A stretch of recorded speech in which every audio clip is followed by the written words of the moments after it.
We can start. Trustee Vice Chair. Yeah. Okay. I call to order 7:08, 13th of January. We have regrets from Trustee Humby. And with us on Zoom, we have Vice Chair Tomaszewski. Everybody else is here, including Paul. Good. Call to order. First in-camera session has been complete. Treaty land acknowledgement. We acknowledge that we are signatories of Treaty 5 and that we reside in the traditional territory of Nisitchawaya Cree Nation. The school district of Mystery Lake is located in the community of Thompson in the province of Manitoba.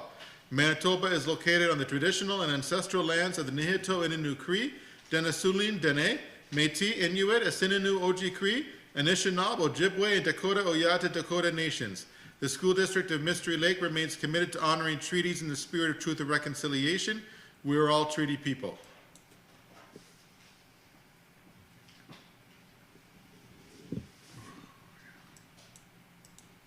Good.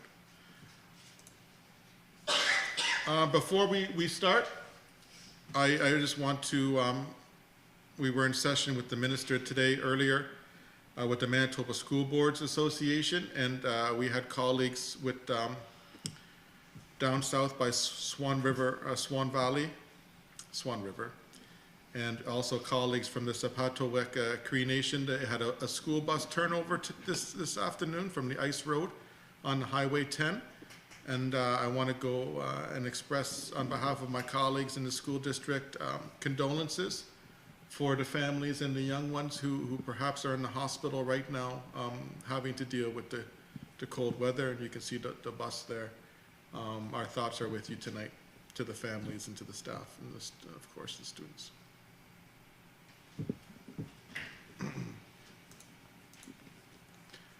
Okay, approval of the agenda. We have before us the agenda for tonight. Can I have someone move the approval for tonight? Trustee Nicholsaw, seconded by Trustee Young. All those in favor? Okay. Adopted. Adoption of the minutes. We have tonight the minutes from December 9th, 2025. Seems so long ago. They've been posted online for your perusal. Can I have someone move that we accept the minutes for tonight? Trustee Sharker, seconded by Trustee Young. Any changes, any edits? Everybody happy? All those in favor? Carry. Aye. Thank you, Michelle. Thank you. I forgot for a moment that you were there. Number 6, delegations presentation. Seeing none. Number 7, business from previous board meeting. None. Number 8, superintendent report. I've provided you with a written report. Just highlight some things I was in attendance at. I have a retirement. Louise Pronto has submitted her letter of retirement effective December 2025. She's been employed with the district since 2007, so 19 years. She worked as a custodian at Deerwood, Artie Parker, and she's retiring from her position at Burntwood. So we wish Louise all the best in her retirement. Some human resources initiatives. The leadership interns will be attending a professional development session facilitated by Kristen McKenzie the evening of January 21st. Ms. McKenzie is, the topic of her session is inclusive education, policy, procedure, and referrals. So it is recruitment time. So recruitment fairs are happening all over the country. So we're going to divide and conquer this year. So right now I've enlisted our former Burntwood principal who's living in Airdrie, Alberta. It's Carrie Schultz. She's going to attend the University of Calgary Career Fair on our behalf. So I sent her, she's super excited about this and the opportunity to talk about her time. She was originally from Winnipeg, so she's going to be great in terms of somebody who relocated. I've emailed her a box of things. She already got it. She sent me a picture of swag to present. So I'll update you on her efforts after our January 27th board meeting. As well as Kelly Scallion is going back home to Halifax, and she's going to attend the career fair. It's the Eastern Career Fair for Education, and it's like 5 or 6 universities. And what was the date on that? I can't. 24th. The 24th. So it's a Saturday. It's like Mount St. Vincent, St. FX, and it's strictly an education. All the universities out east that offer education. So I'll let you know how she makes out on the 27th meeting as well. I will be attending the career fair in Brandon. I think it's February 13th, and then Jeff Parody and Lisa Brolin, principal at Burtwood, vice principal at Artie Parker, are going to attend the University of Manitoba Career Fair.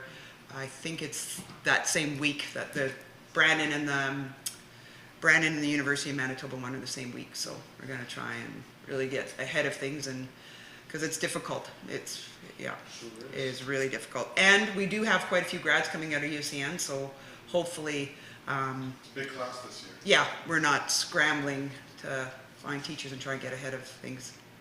I mean, at this point, we pretty much know our turnover rate every year is about 10%. Yeah. We've had years in the past where, you know, when you've had a huge influx of teachers, say, you know, back in the early 80s or 90s, and then they all retired.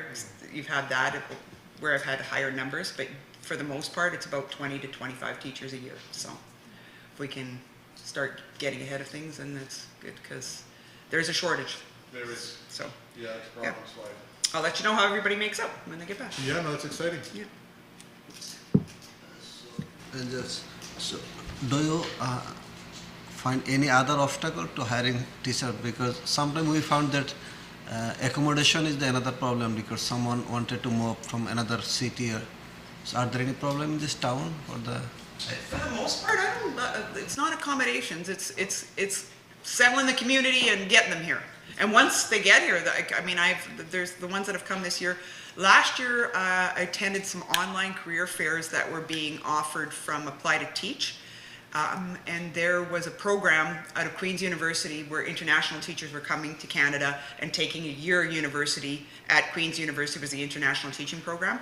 And I believe there were 4 candidates that we hired out of that fair, and they're all here and they're all enjoying it, and they have their own community, and they came as friends, and so they're renting, living together and renting apartments. And so Is that event happening again? yeah, it happens every all year. the time. Are you Every gonna 3 go, months or? or so, they have a career fair on. Yeah, you're right. That was a good catch. Yeah. Yeah. It's nice to go in person. Yeah. It really is. I mean, They're really nice. yeah, and they're not. Believe me, it's probably just in terms of cost. Yeah. Those career fairs online from Apply to Teach are expensive. Yeah. Yeah, to participate, and usually you gotta do a little bundle, so you can't just attend one. You gotta kind of attend 3. Mm-hmm. So they're expensive. But I mean, we ended up hiring 4 teachers last year from there. So No, it's good. yeah. Super. Any other questions for the superintendent? Going going west is kind of a new thing. Calgary? Yeah, Calgary. I mean, I yeah, mean, I you know, know- and I know Edmonton or Alberta's had some. They've had some lack of stability in the teaching profession. Yeah. They came close to a strike. So Maybe they had one. They were ordered Yeah. back to work, weren't they? yeah, They so struck and ordered I back, thought yeah, maybe so- we'd try out west. It generally, in my experience here, I don't generally have but I mean, Carrie's out there and she's really excited about doing Yeah. it, so we'll see. Can we send the 2 that are doing this for us, like some type of gift? Oh yeah, yeah, Yeah, they're getting on their. yeah. Getting honorariums for doing it for me. So. Super.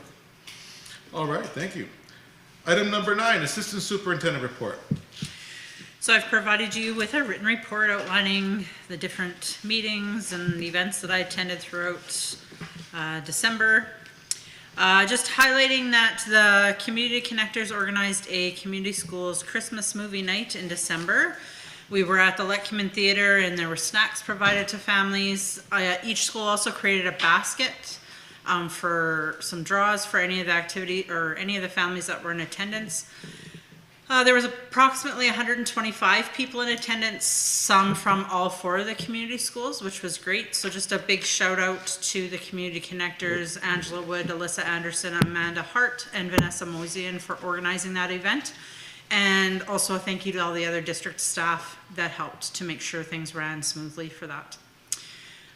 Just treaty training update. So we are mandated by the province to have everybody trained by June 2026. So to date, we've had 279 staff that have completed the training requirements. The next in-person day 2 sessions are being held on February 13th. There's also a virtual session being held on the 12th and 13th for day 1 and day 2. So we have approximately 80 teaching staff that need to complete their day 2 yet by June 2026, and 10 that need day 1. And we have about 50 support staff that need day 1. So we're plugging along in that. Our district attendance for the year to date so far has been 79.4%. The average by month, so September we had 84%, October was 81.6%, November was 80.1%, and December was 72%. So just encourage all the families to continue to send your kids to school every day. It's very important to their success. So. And then I attended the Provincial Student Services Association of Manitoba's conference in Brandon from December 3rd to 5th. The theme of that conference was Bridging Connections, Empowering People, Programs, and Purpose. We had presenter Wayne Davies talk to us from the U of W, who spoke on mentoring for impact and how schools today are faced growing needs around mental health, inclusion, and learning supports. So having strong student service teachers in those positions is more important than ever. So we talked about how to find, support, and guide new teachers through effective mentoring in those positions. We also talked, or had Andrew George and Corrine Thiessen from Hanover School Division present critical thinking in the age of AI. We looked at tools such as ChatGPT, and the potential that it has to be a valuable collaborator in the workplace. But yet we also know it has significant bias and some ethical questions in there. So we talked about the implications of artificial intelligence and where to go from here with that in our workplaces. And then as co-chair of Pillar 3 for the Provincial SAM Strategic Plan, our group presented to the large group in attendance, so about 100, on the Friday about planning for the future in student services. So we were looking at next steps of how to collect data to analyze and bring forward to the government. And we created a video that explains those challenges and meeting the complex needs of today's students and how we plan to advocate for change to meet those challenges. So I'm gonna ask Hank to play that video that will articulate where we see the challenges are and where we plan to go next. Today, we're going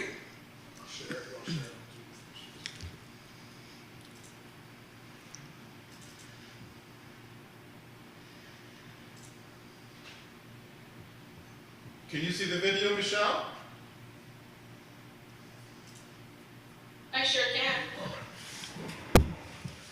to pull back the curtain on something that's been happening kind of quietly in Manitoba's schools. It's a growing crisis where more and more students are struggling, and the very system that's supposed to help them, well, it's being stretched to its absolute breaking point. So, to really get to the heart of what's going on, we have to start with a really basic question. Who are the students walking through the school doors in Manitoba today? Because, as you're about to see, that answer has changed a lot. And that question leads us right to the core of the problem. You've got this widening gap, this huge divide between what students actually need to succeed and what the school system is currently able to give them. Let's break down why that's happening. Okay, so here's how we're going to tackle this. First, we'll look at that growing needs gap itself. Then, we'll get into the funding freeze that's making things worse, the clinician crisis that resulted from it, what this all looks like in the classroom, and finally, a possible path forward. All right, first up, this growing needs gap. This really gets into the changing reality of what it means to be a student right here, right now, in Manitoba. And look, this isn't just a feeling that teachers have. It's backed up by some pretty solid data. There's this tool called the Early Development Instrument, the EDI, and it basically measures how ready kids are for kindergarten. And it's shown a really clear trend. More and more students are starting school without hitting some of those key developmental milestones. They're just arriving with more complex needs from day one. So you might be asking, okay, if the students have changed so much, why hasn't the system changed with them? Well, a massive part of that answer, it comes down to money. And here's a jaw-dropping fact. The province's main funding model for schools hasn't really been updated since 2016.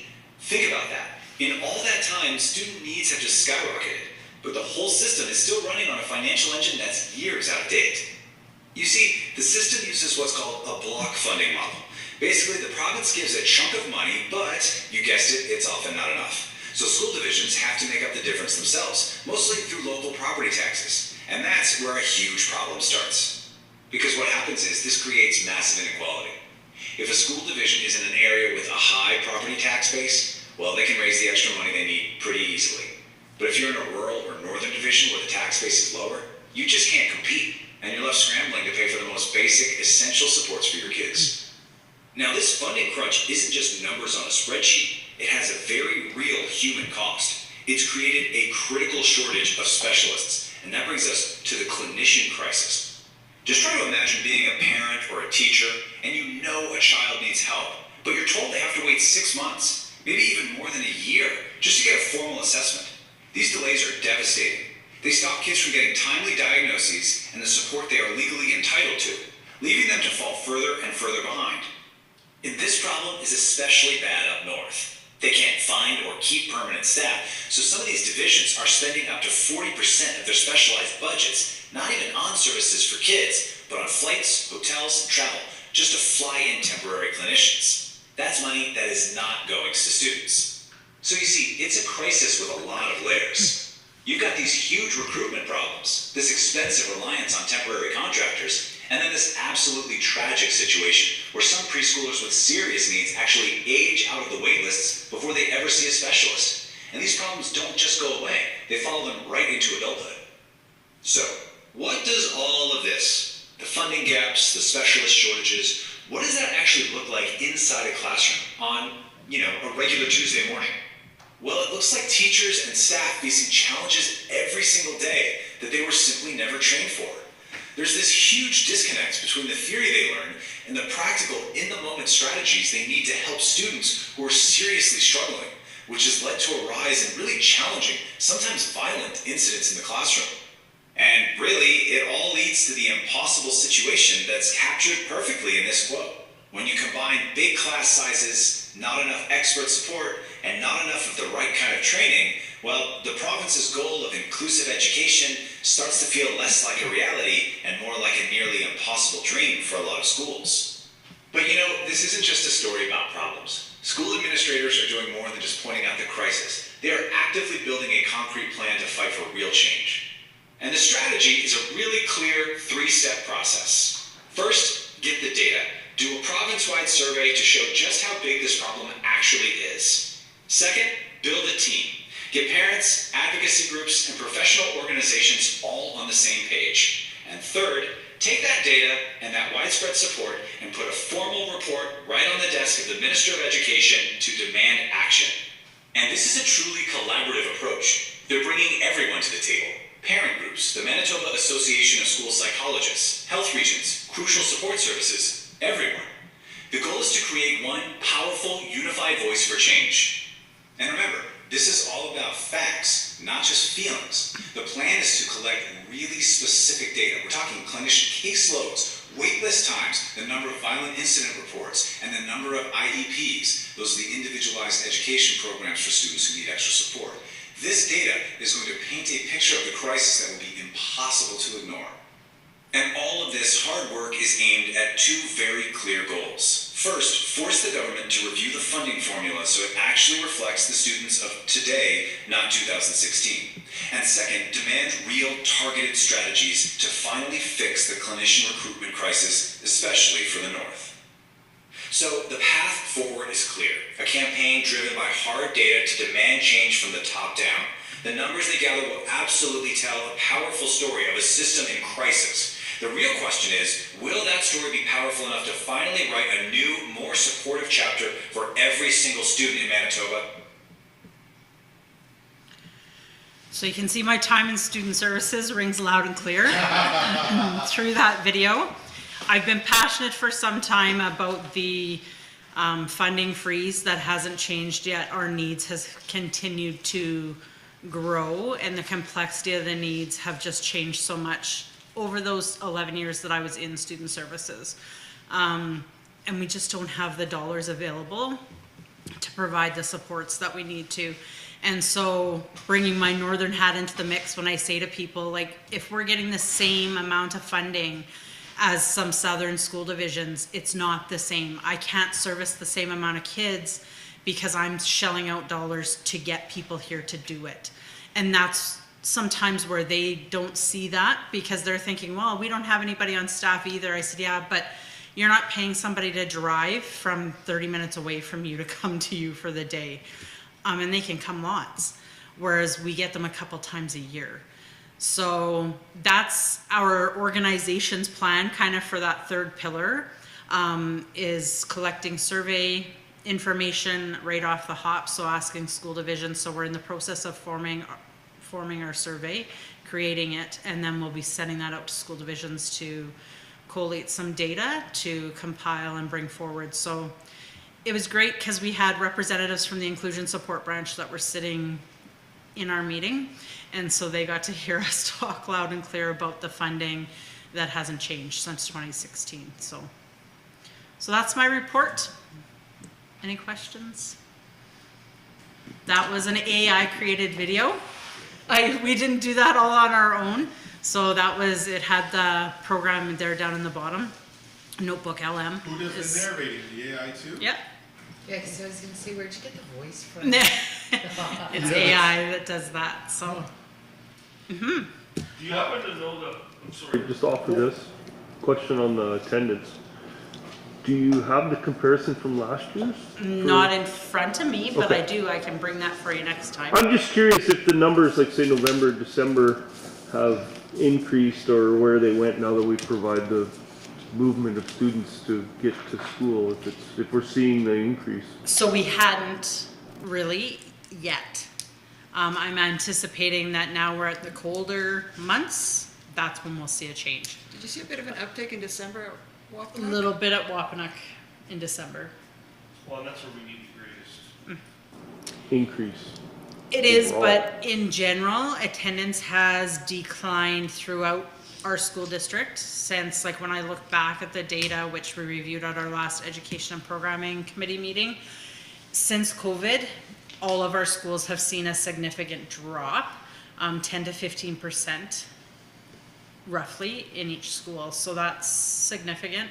So although we've been saying Wapanuck is struggling the most, yes, their number is the greatest, but everybody has seen a steady decline in their attendance rates, so. So are we seeing an increase in homeschooling, sorry? No. No increase in homeschooling. And do you have a question? Thank you for sharing. So I'd like to mention another thing that this is add in your presentation number 3, the lack of clinical services. So we can remember that a couple of months ago, so MSBS sent a memo to all of the school boards because an independent, this was a private bill, they are trying to make some mandatory clinical assessment for the other students in the elementary stage. So MSBA opposed this proposal. I asked this question to the Ellen that, so I personally oppose this because without any input from all of the school boards, so MSBA taking the sole responsibility and sending this opposed to the government. Still, this is a bill, and we know there is a lots of process to how a bill become a law. Because we don't know what is their proposal. We did not know how it will be implemented in the school. Okay. But before initial stage, so if you are opposing this, so this is not good. So you're talking about Bill 225? The universal screener? For, Yes. Yeah. So we've talked about that at the Student Services Association of Manitoba level as well. I know Manitoba Teachers Society's talked about it too, because it's not like schools aren't doing things as far as reading screening. That happens all the time. And so, yeah, not knowing what they're going to tell us we have to do with that. And again, if there's no supports to implement that, which has come through those different organizations, like there's gonna need for more staff, whether that's classroom teachers, whether that's resource teachers, whether that's clinicians to help address. Because then if a kid is flagged through that screener, now we need to do an assessment. Well, we don't have the clinicians to do the assessment, so what are we doing in the interim? My question is, government is making it mandatory. Yeah. Then I have the option to ask the government, okay, I need this, I want this from you. Yeah. And that's what we've been saying. Like, okay, you want the screener in place, we're being told it's going to happen, but what are the resources that How are we're you gonna getting? make it happen? Yes. With what Is it resources? all on us? Because if it's all on us, that's going That's to what the bill compound. sounded like. There Yeah. is the requirement without the support to make it happen, which means it was gonna have to come out of our existing funding model, which is inherently old. So I thank you, just to point around partners, the Manitoba School Boards, the chairs did meet with the senior administration with the minister today. Superintendent, assistant superintendent, finance officer were there, myself there as chair. And the minister, the Manitoba School Boards Association is trying to push the minister to change the funding models and try to give increased funding to make some of these things happen. So it's important that we use what we have, the School Boards Association and the Association of Superintendents and all of the different clinician associations to try to increase our access. I think the minister is aware that there's a shortage in clinicians in the province, and she has to be made aware that it's a regional and not just a divide between urban and rural, but also between north and south. I think that's at the end of the day. So thank you so much, Jolene. Any other questions before we move on? I'd like to make a comment. You have to understand that we've become a hub for these types of services for outlying communities. So we can't, we do with what we have, outlying communities are even in a tougher spot. So now we're seeing an uptake in kids with really complex needs coming here because we have services where they have virtually none, so we are in a situation, we lost a school that had an ideal site, so now we're in a smaller area, some of these kids with complex needs need room, and right now we don't have the ability to, do some of the things that we were once doing in the schools because we simply are, we're limited in terms of space. Yeah, so. Thank you. Lots of food for thought today. Item number 10, moving to Secretary Treasurer's report. Included in your board packages is the check register from December 2025. Included in the accounts payable check register are payroll-related items of $1,479,333. Total accounts payable processed for December, $2,396,025.89. Teacher payroll of $2,352,165.06.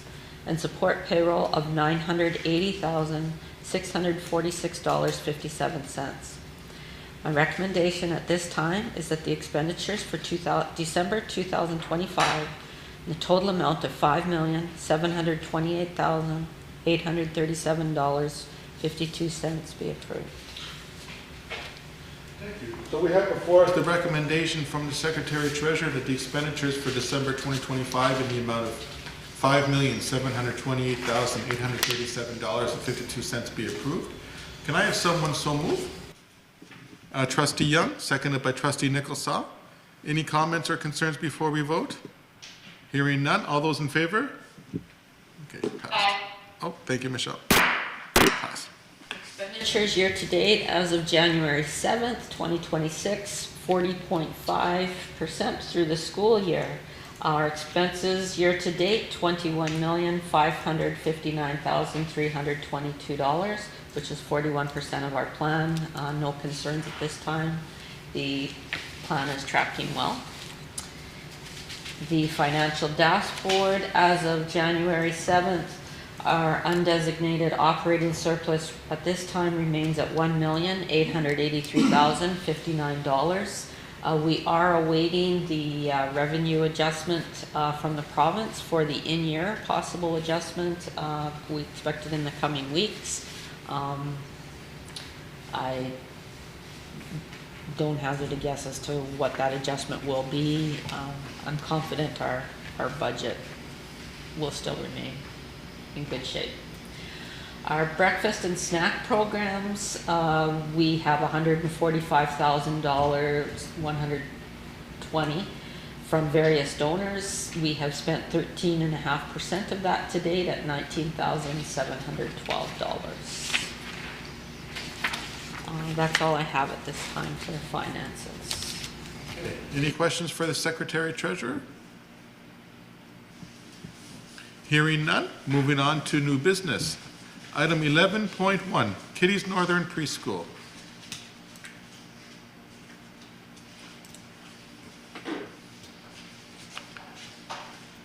We have a request from Kitty's Northern Preschool. I am writing on behalf of Kitty's Northern Preschool to request permission for our program to remain open during the months of July and August. Remind me, this preschool is with which school? This is the Deerwood? Yeah. Our families rely on consistent year-round childcare services. We also want to acknowledge and support the additional considerations that come with summer access. We value our ongoing relationship with the school district. So typically, is this an aberration to what they typically do? No, this is new. This is new? Yep. They usually follow the school and close with them. Oh, yeah. So right now, they're requesting permission to extend their lease through the months of July and August. Right now, their current lease expires June 30th, 2027. We had signed a 2-year lease for 10 months each lease, Okay. each year. So the recommendation being brought forward is that the preschool lease be amended to include the months of July and August, which would extend the existing lease term to end August 31st, 2027, with an additional 4 months of rent payable to be added to the lease agreement. Okay, so we have before us the recommendation that the Kitty's Northern Preschool lease be amended to include the months of July and August, extending the existing lease term to end August 31st, 2027, with an additional 4 months of rent payable added to the lease agreement.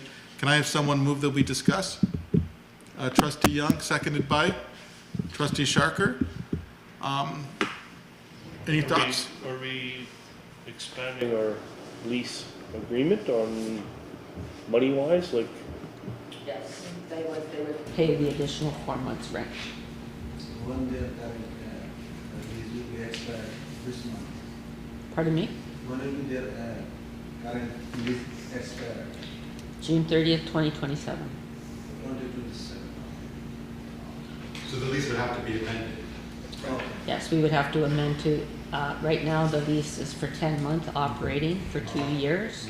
So we would look at adding 4 months to the lease, July and August.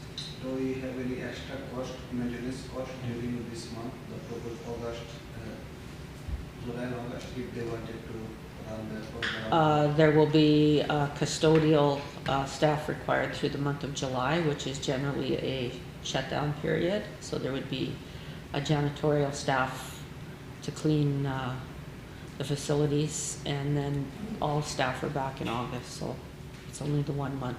Well, the staff that's back in August aren't really doing day-to-day cleaning, though.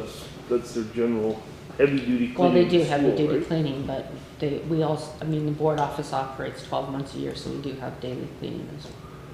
But I mean, they're saying that they'll take responsibility for. We have letters in our collective agreement that we can't contract out services, so we would have to provide those janitorial services if this was allowed to proceed. So we'd have to make sure we recoup those costs. We're not under a recovery lease model where we have a lease amount per month. It's not conducive to a recovery model per se. It's the population of Kitty's Northern helps to supplement the Deerwood School population. It means stability within Deerwood School. When we see the Kitty's Northern kids attending the preschool and older siblings, we're seeing a growth in Deerwood at school. Well, I think keeping it going for the summer would be big for the community as well, right? Like people struggle trying to find where to put those kids for 2 months. We do have, I know in last summer, we've had summer camps that took place at Deerwood School as well, and we discovered that with the summer camps, we do have to have some type of custodial staff in the school just to keep the facilities in a better condition. So I don't think it would be a stretch to have the summer camps as well as the kiddies daycare. This request is moving forward with the request first. We don't know if it will truly happen. if it is approved, then they would look at, do they have the staff that will run through the summer? Summer camp was it just only 3 days, 3 days, 6 days maybe. Last year.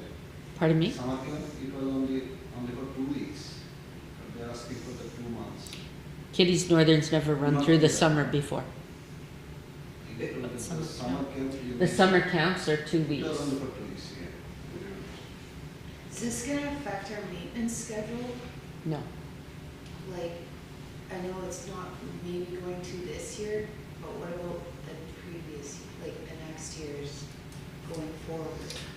Generally, when we have maintenance schedules, something major like asphalting a parking lot or what have you, if there's summer camps or anything like that going on, facilities will work with that. So preschool would be made aware of that, and they would make it at that time. But we've just completed the asphalting at Deerwood School and the main water lines, the additional water line, and the winter games hookup. So I wouldn't expect anything major at Deerwood School It's had to its June 2027. own- anyway. Yes, it's had its envelope upgrade. It's had, yeah.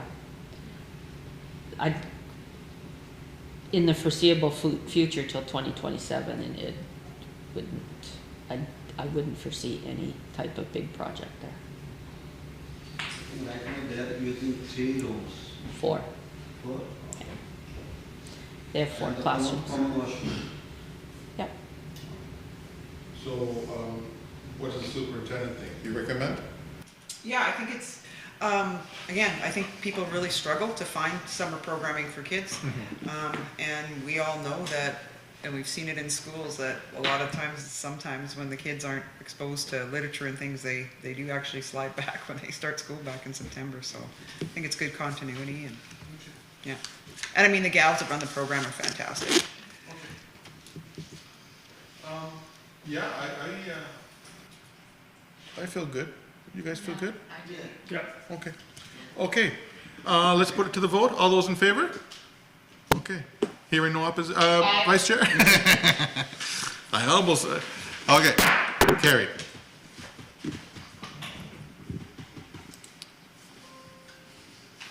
(11.2) Board Policy Manual. The Policy Committee met on December 8th and have brought forward an amended terms of reference for the Finance and Property Committee. The Finance Committee will approve the superintendent's bank time as the employee reporting directly to this Board of Trustees.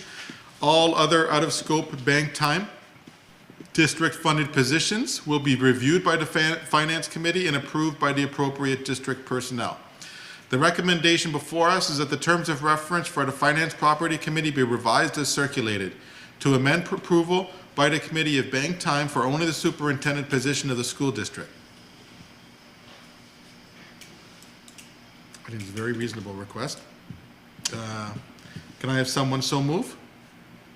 Trustee Nicholsaw, seconded by Trustee Young. Any discussion on this, on the changes? What was the previous one?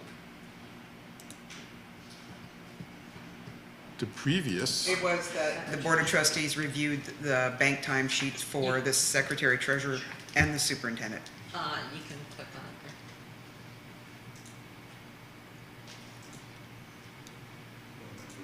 The second page of where we were. Yeah. No, No, he's in the no, bylaw now. you're in, go into finance and property.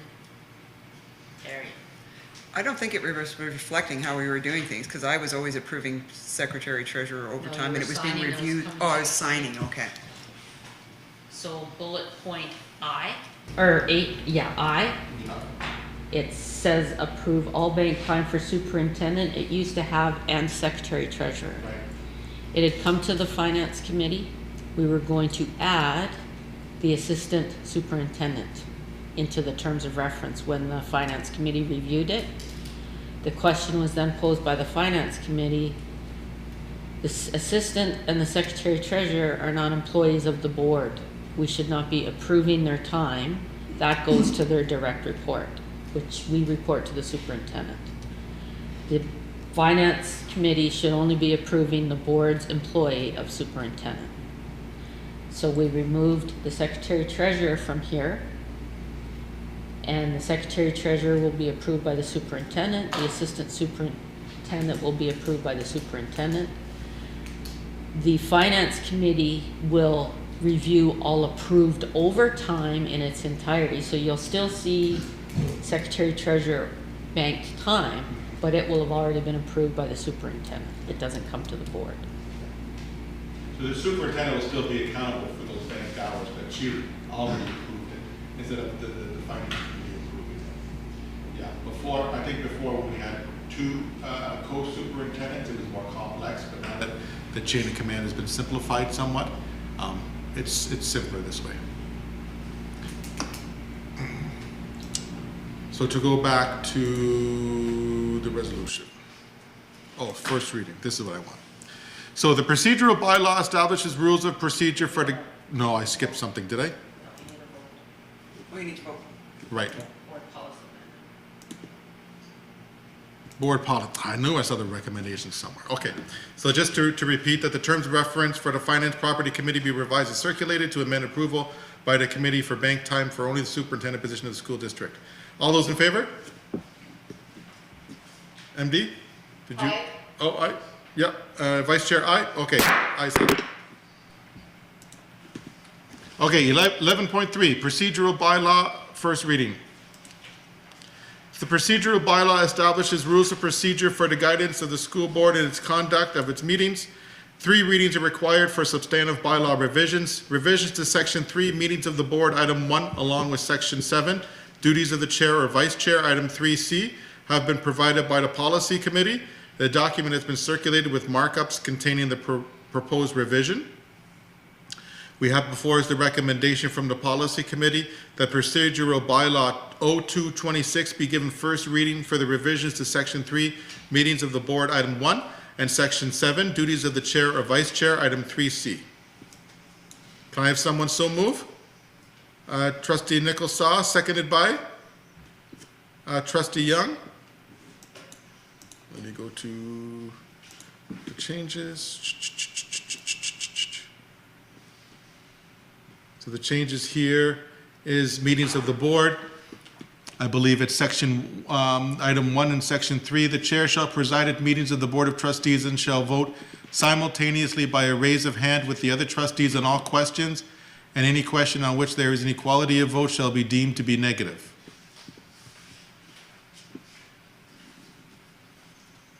There was some confusion. Yeah. Yeah. Where are you going here? So, when, maybe Kelly, I know that this came up in previous boards, so that when you're voting, everybody votes simultaneously, Yeah. so that you're not influenced if you're to be the tiebreaker as the Yeah. chair. You vote with everybody else, they see your hand go up.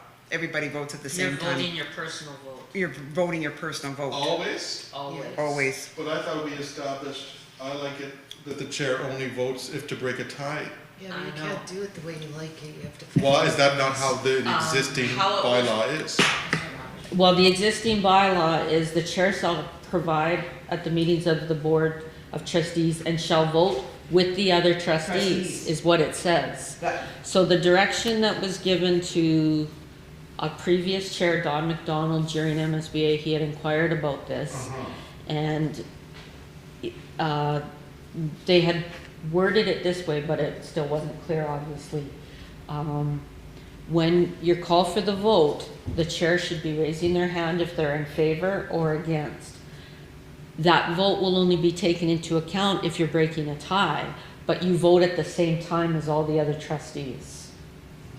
So that you're not influenced or swayed by the vote at the table to break a tie. But I thought the strength of it would be that the chair doesn't bias the vote. It states the chair shall provide or shall vote with the other trustees. That's So what that original said. has read that. Yeah, It's always read way, that. and that's where the confusion was, like, well, what does that actually mean? I said, we need some clarity around that. So I had gone to Kelly and said, like, I does I this mean? remember this, like Don bringing why it was written that way. And just for some clarity, because Abby had a lot of questions, like, I don't really understand what that means. Yeah. And so the chair isn't formally counted in the vote, but the chair is raising their hand to agree. All in favor, you A, or you hold down for against. The vote of the chair is identified, but it's not recorded, only if it's in the case of a tie. But then it is identified how you would have voted at the same time with all the other trustees. When you're calling for the vote for the trustees, everybody has to vote at the same time if you're in favor. The board chair should be no different. They vote in tandem. Can you talk to MSBA about that? This came from This MSBA. came from MSBA. And that's why the wording was changed ages, that the chair shall vote with the trustees. That's what that means, is everybody at the table votes at the same time. All in favor, raise your hand. If you're not in favor, you hold your hand up. When you were chair, is that what you did? You'll always vote. We've never come into a situation where it's ever actually come up since you've been chair. Yeah, I mean, at UCA, when I think about the chair, what would Robart's rules say? It would be. The chair would break the tie. The chair breaks the tie, so the chair does not vote with everybody else. Why wouldn't he? Well, your vote would break the tie. I always thought the chair didn't vote, not Yeah, the so body what to you're vote. saying, your hand still goes up, but, and if there was a tie, Then we count your Then your vote vote is counts. counted until there's a tie. it's Yeah. just being seen, is what you're saying. So you're not influenced by saying, okay, well now, you know, for example, my two buddies aren't voting against it, I'm, you know. yeah, I guess So you're so. not influenced. Sure, okay. Yeah, no, it's interesting. I'd always read our bylaws that the chair did not have to vote unless there was a tie. Michelle, Shall is must. Okay, okay. Well, there you go. Good thing we bring it up then. Okay, anybody else have questions besides the chair? I guess I better vote on this. Oh, there's still one more? Duties of the chair. Oh, the duties of, there's more. Uh-oh. The duties of the chair. That's what happens when I don't sit on the policy committee anymore.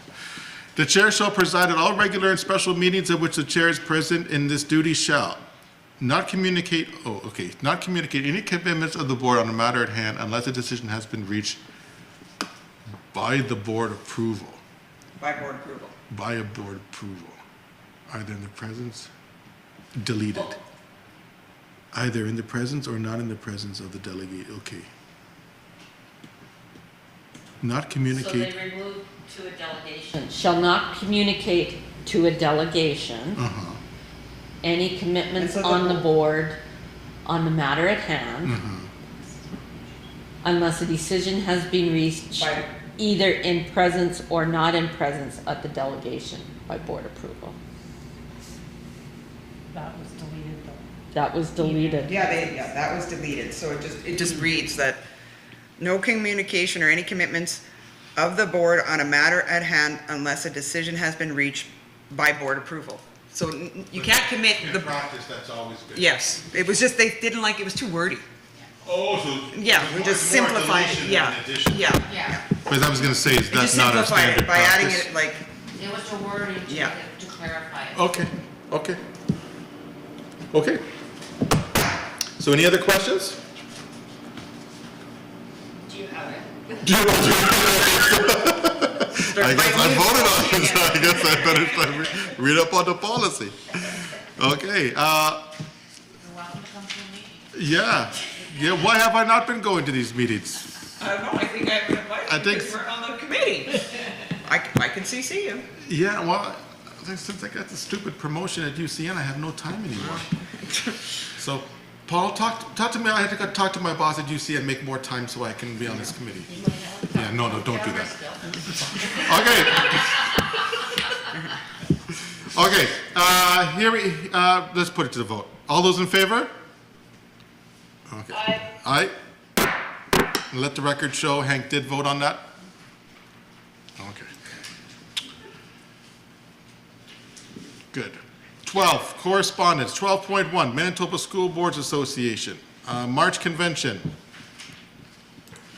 Convention's coming up, yo.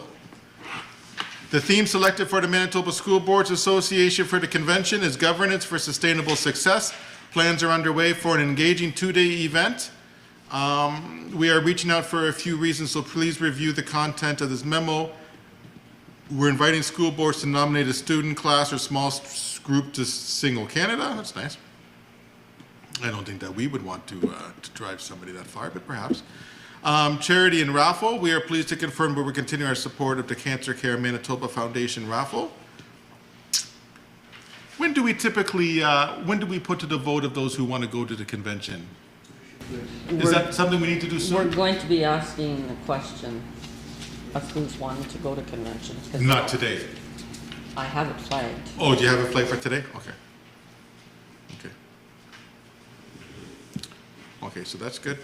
But I thought we were voting on if we're donating something, because normally we start it now, because we get our. Yeah, maybe so, eh? Build us something. Yeah, what do we want to do? Oh, you can, Candace, I'll make a call or talk to building construction, or, yeah, building construction area or something. Okay. They make all kinds of, Remind me, what did we do last year? Was it snowmobile stands? Was that the year before, or was that last year?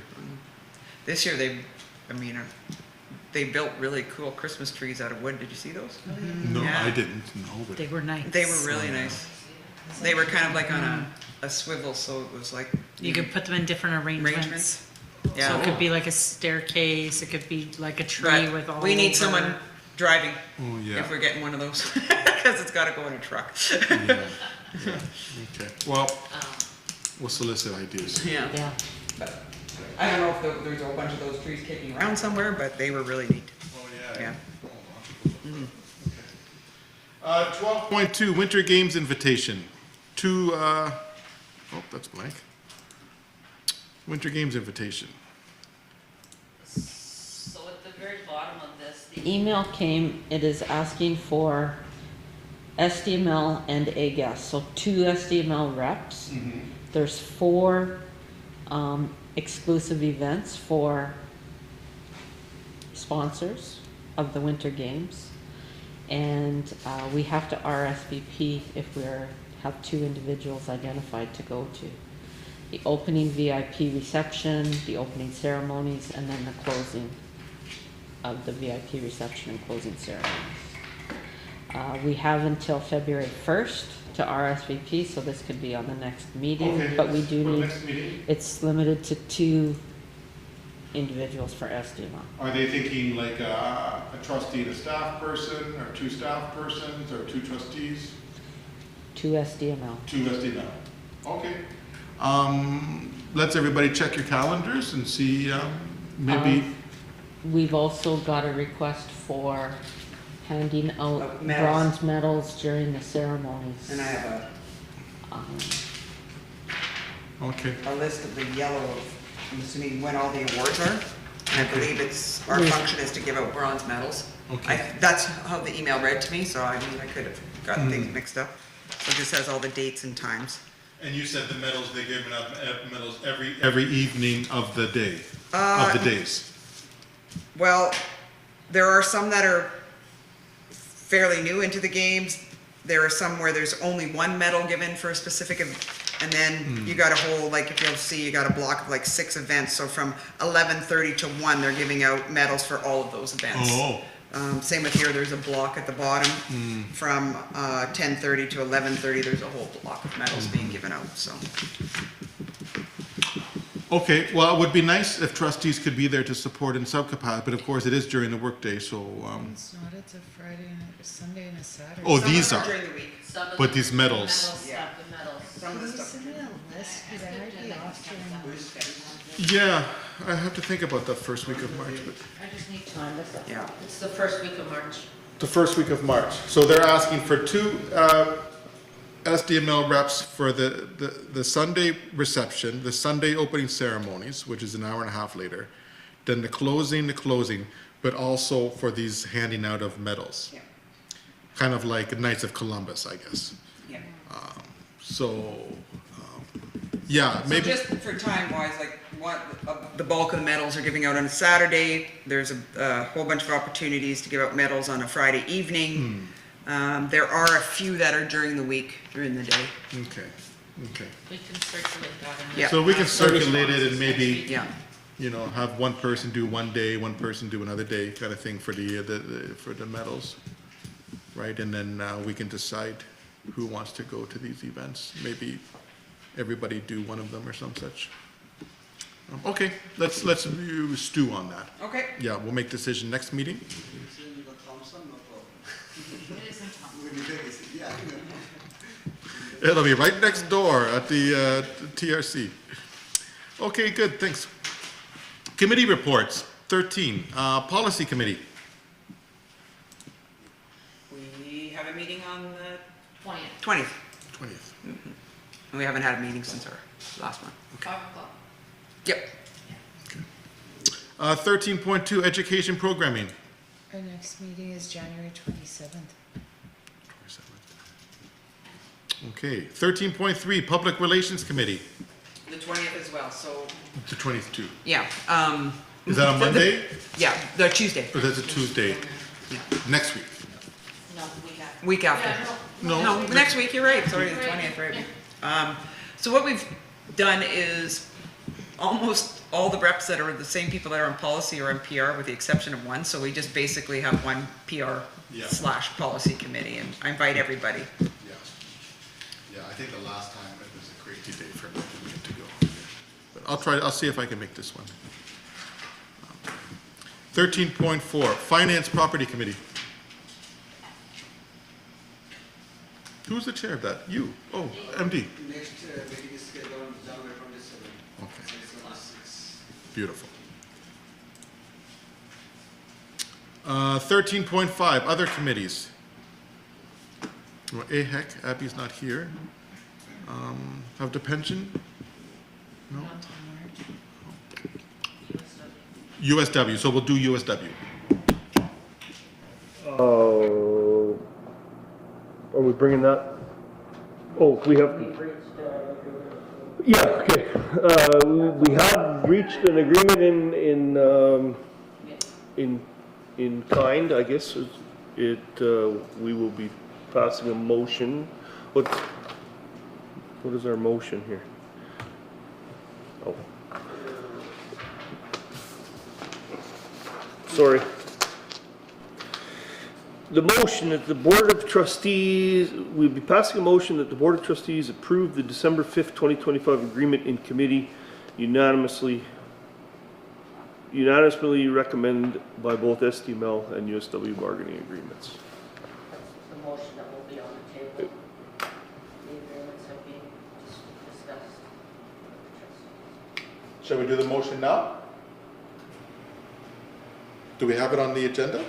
It's on the in-camera agenda. Oh, it's If in there's any camera, other but we're questions, gonna have to, we'll have to come out of camera. We have to come out of There camera. may be, we only presented it, there may be more questions. Yeah. oh, yeah? Okay. I thought maybe since we discussed it first in camera, we could just do it.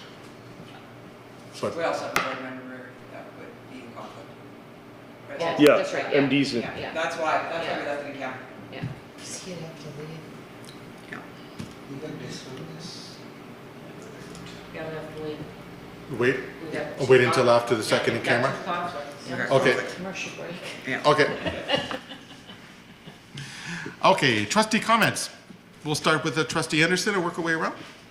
Just hope that everyone had a safe and happy holidays. And Burnwood Bobcat Clothing Order closes on January 23rd, and the Welcome Back Feast is on January 15th at 5:30 p.m. to RSVP. Call Amanda at 204-778-4514. Okay, I'll do mine quick. Artie Parker, special thanks to Mr. Slack's grade 11 heavy duty students for welding and painting 4 brand new wood stands for the outdoor fire pits. The exam schedule is posted on their Facebook page. Exams are from January 23rd until January 29th. For Wampanoag, check Wampanoag's Facebook page for this week's breakfast and lunch menus. I feel like an advertisement, Paul. Is that what we've sunk to? Is just a rolling? For the Trojans, congrats to the Trojan basketball team. Boys, for their third place finish in Brandon, there is a junior boys and girls home tournament this weekend. Keep an eye on the Trojans Facebook page for the schedule. Senior boys are in Dauphin, and senior girls are in Brandon. Go seniors, yeah. Your turn. I guess going back to Christmas, because we never met since then, I attended Deerwood School's Christmas concert at the Leckman Theater. It was very well received, lots of people. They had a very good 50-50 turnout for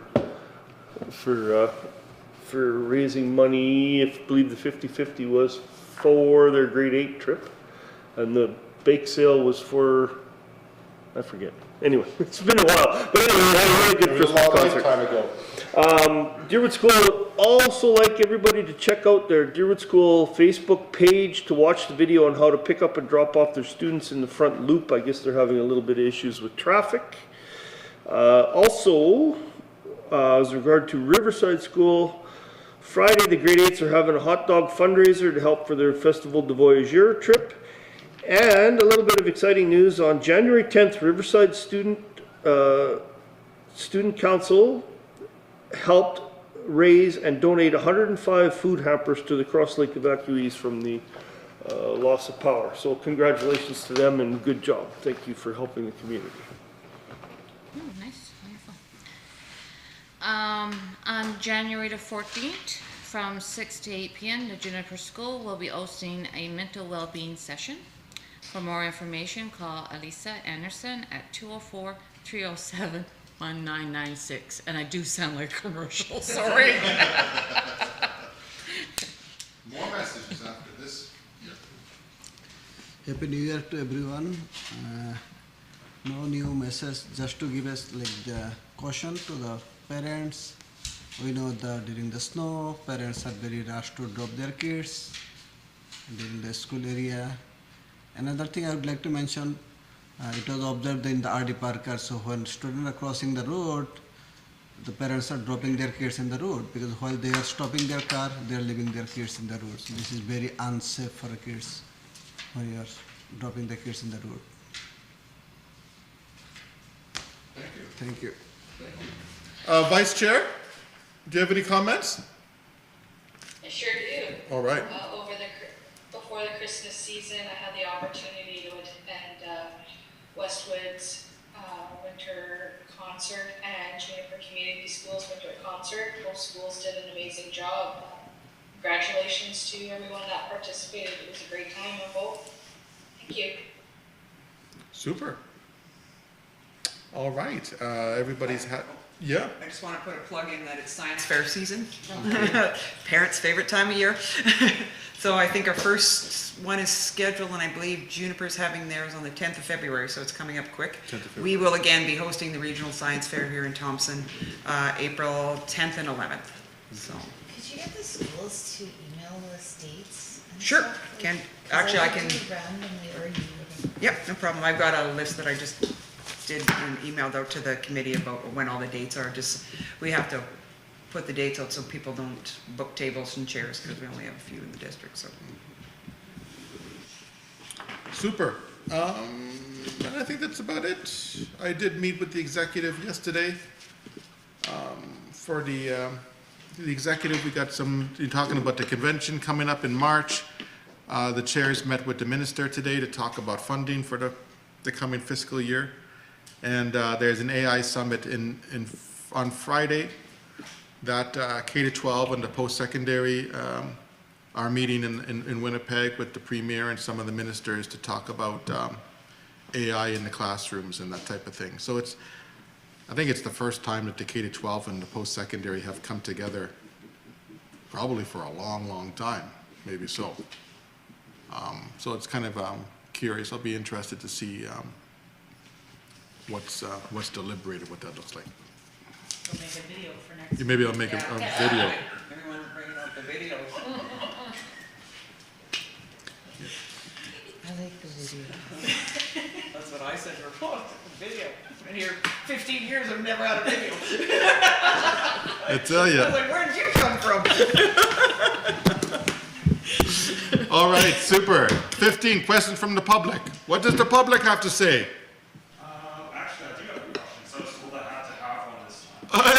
he did his homework. Good stuff. Actually, it's more of a comment. I'm just happy to see that you've reached out to Kerry Schultz and Yeah. are reaching out to my home province. Hopefully, we can get some Albertans to leave the train wreck that's going on in that province and move out here. We're hoping to make a T-shirt that says exactly that. Jump out of the train wreck right now. Definitely learned. My wife and I are both from Alberta, as many of you probably know, and we've been here 4 years now, and it's been great. So I'm glad that we're reaching out that way again. Super. You came here for 1 year too, right? I think we came for 3. That was the original plan. Yeah, yeah. I came for a birthday party. Yeah. You can put that on a T-shirt. Okay, super. Can I have someone move that we go into camera? Trustee Nicholsaw, seconded by Trustee Shucker. Okay, all those in favor? Vice Chair, you favor? Yep. All right, in camera.